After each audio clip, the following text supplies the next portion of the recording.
طبعا النهارده الاهلاويه كلهم زعلانين. عزل المستشار مرتضى منصور من منصبه كرئيس لنادي الزمالك. السلام عليكم ورحمه الله وبركاته. حلقه جديده على قناه اليوتيوب. في البدايه احب ارحب بجماهير المارد الاحمر. بتمنى من كل يشوف الحلقه يعمل لايك وشير واشتراك في القناه ليصلك كل جديد عن النادي الاهلي، وما تنساش تفعل زر الجرس. ولينك صفحتي على الفيسبوك عندك في اول تعليق مثبت. لو مش متابعني اعمل لي متابعه، ويا ريت الناس النهارده كلها تتابع الحلقه عشان الحلقه دي مهمه وتتابعها للاخر. بسم الله الرحمن الرحيم، والصلاه والسلام على اشرف المرسلين سيدنا محمد عليه افضل الصلاه والسلام. رمضان كريم وكل سنه وحضراتكم طيبين. طبعا احنا كلنا عرفنا بقرار عزل المستشار مرتضى منصور من منصبه كرئيس لنادي الزمالك، وده خبر يعني مش عارف. طبعا الناس كلها كانت مستنيه من امبارح قرار الحكم في المحكمه، وده يعني انا شايفه ان ده قرار طبيعي بعد اللي حصل من رئيس نادي الزمالك. وعايز اوضح الاسباب، لان بعض البيدجات الزملكاويه جايبه اللوم، مش اللوم على الاهلي، جايبه اللوم على الدوله انها بتحابي الاهلي وبتقف ضد الزمالك، او بتساند الاهلي وما بتساندش الزمالك. وانا عايز اقول لهم ان طبعا الحاجات اللي حصلت دي كلها في الفتره اللي فاتت، الناس كلها شافت اللي حصل من مستشار مرتضى منصور من سب وقصف للكابتن محمود الخطيب. مش ليه هو لوحده، ده هو وعيلته، واللي اسفر عن حبسه لمده شهر. ده غير التجاوزات اللي قبل كده، رجع الساعات الخطيب وكلام من هذا القبيل، يعني مش عايزين نعيد الكلام. ده غير ان هو يعني جاب ناس بالفلوس، بمعنى يعني صح، جاب ناس بالفلوس عشان يقول الكلام اللي هو عايز يقوله، او ياكدوا على الكلام اللي هو عايز يوضحه، او يطبلوا له يعني بمعنى اصح. مين اللي سب محمود الخطيب؟ هو المستشار مرتضى منصور. مين السبب في الصفقات الفاشله اللي جت لنادي الزمالك؟ هو المستشار مرتضى منصور. مين اللي هد النادي من استقرار ومشى وطرد ابنائه اللعيبه القدامى، اللعيبه الكبار؟ طبعا احنا كلنا عارفينهم. طردهم من النادي ومنعهم من الدخول.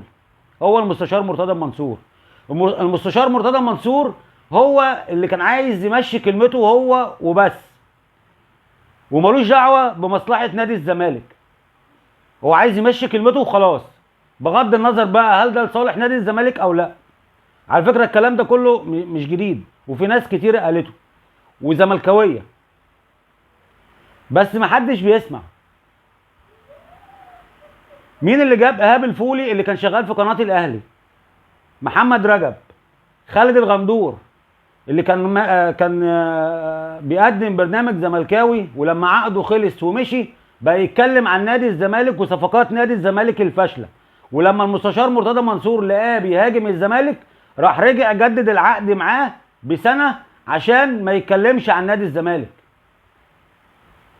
طارق يحيى، عمرو الدرديري، عبد الشافي صادق، منتصر الرفاعي، عمرو الدرديري، عمرو الايوبي، مصطفى يونس اللي هو المفروض انه كابتن من كباتن النادي الاهلي، اللي عنده استعداد يبيع عياله عشان خاطر الجنيه.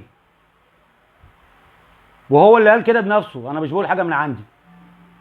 راح نادي الزمالك عشان الجنيه، مش عشان نادي الزمالك.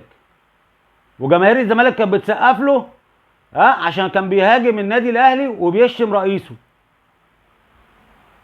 جمال عبد الحميد اللي كان بيلعب في النادي الاهلي، ولما مشي طلع قعد يقول كلام على الكابتن محمود الخطيب وكلام عن النادي الاهلي ان هم باعوه لما اتصاب.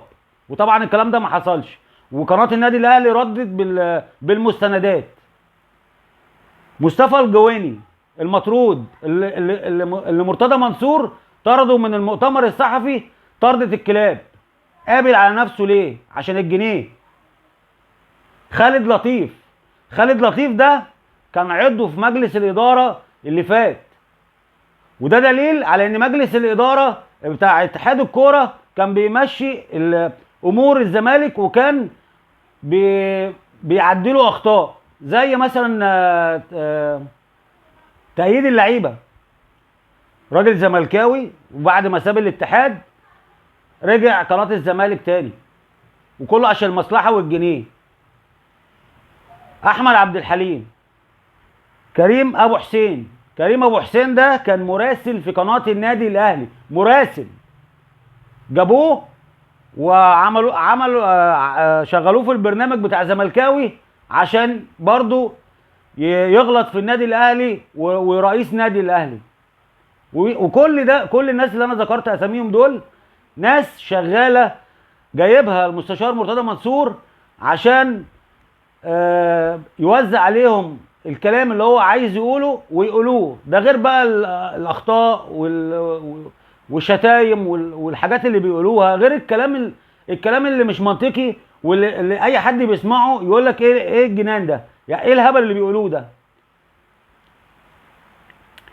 عرفتوا بقى مين اللي خرب النادي؟ وعلى فكره الموضوع كده ما خلصش، يعني مش طلع النهارده قرار بعزل مرتضى منصور وخلاص، لا، ده لسه هنشوف تاني، لسه هنشوف تاني. المستشار مرتضى منصور هيقدم طعن، والموضوع مش هيخلص على كده. بس انا طالع النهارده عشان ارد على البيدجات بتاعت الزمالك اللي طالعه بتقول ان النادي الاهلي نادي الدوله. لو النادي الاهلي نادي الدوله ما كانش خسر 2 دوري السنتين اللي فاتوا.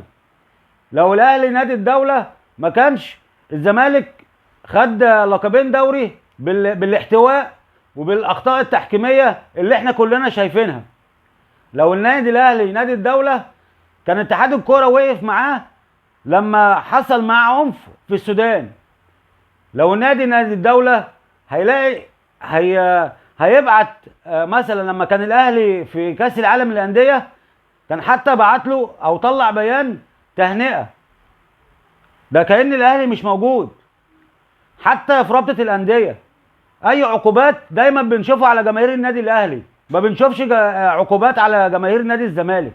حتى لما كسروا الاستاد قال لك ده حماس وتشجيع. لما جمهور النادي الاهلي يقول كلمتين تبقى اساءه ويتوقفوا بال3000 وال4000. هم ده بس المتشطرين. هو كده ده النادي الاهلي هو نادي الدوله. نادي الدوله على ايه؟ يعني ايه الدليل ان هو نادي الدوله؟ هو غلطه النادي الاهلي ان هو بيكسب وبياخد بطولات وبيرفع علم مصر في افريقيا وفي كاس العالم للانديه؟ ده المفروض اتحاد الكوره يعني يبقى فخور ان في نادي في مصر بيعمل اللي بيعمله النادي الاهلي. مش الاهلي هو نادي الدوله. لو انتوا بصيتوا للحقيقه صح هتلاقوا ان الزمالك هو نادي الدوله. نادي الزمالك اللي ايد لعيبته في شهر 3 بعد قفل باب القيد. الزمالك هو نادي الدوله بسبب ان رئيسه كان بيشتم في اعضاء اتحاد الكوره ومحدش كان بيرد عليه، وكلهم سامعين الشتيمه ومحدش كان بيتكلم. ليه؟ يبقى مين نادي الدوله؟ الاهلي ولا الزمالك؟ طبعا احنا كلنا عارفين الكلام ده، بس انا يعني اتضايقت، يعني اتضايقت من سبب الكلام ان كل حاجه بتحصل عندهم سببها هو النادي الاهلي.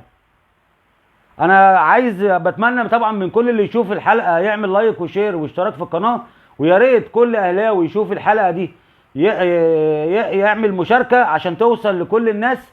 والسلام عليكم ورحمه الله وبركاته.